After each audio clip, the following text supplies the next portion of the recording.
Honorable Steve Mbikaï, bonjour.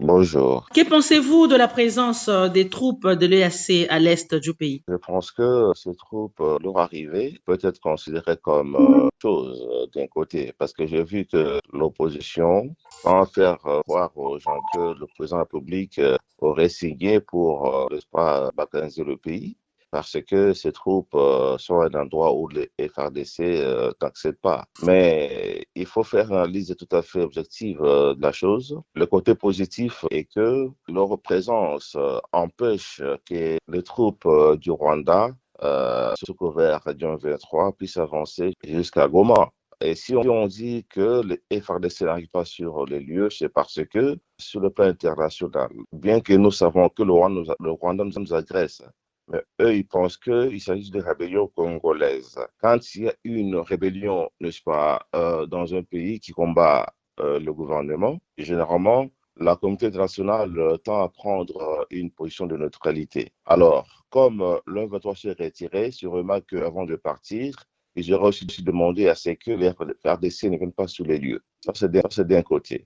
De l'autre côté, on ne sait pas ce qui se cache derrière ces États-là qui arrivent. Je sais très bien qu'ils auront aussi tendance à exploiter nos minéraux de façon illégale. Alors, c'est au gouvernement de veiller à ce que leur présence chez nous ne puisse pas nuire à nos intérêts, mais aussi en pays où tout il y a beaucoup de forces multinationales qui arrivent, il y a un risque qu'un jour, ça puisse amener aussi à la partition du pays.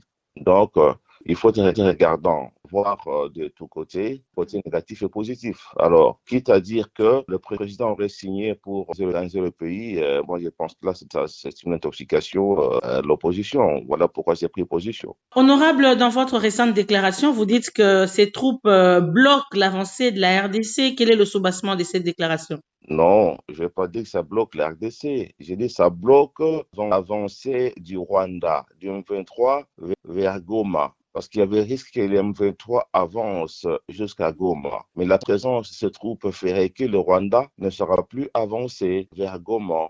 Mais j'ai nuancé pour dire que le gouvernement doit expliquer très bien à la population pour qu'elle comprenne le bien fondé de ces troupes parce que ça crée beaucoup de confusion dans la tête des Congolais, c'est ce que j'ai dit. Mais pour le moment, je pense que leur présence est plus positive que négative par rapport à l'avancée du Rwanda au travers du M23. Mais vous avez évoqué notamment le camp de ceux qui veulent diaboliser le président de la République dans cette affaire. De quoi s'agit-il exactement? De ce côté-là, je pense que c'est la bonne guerre.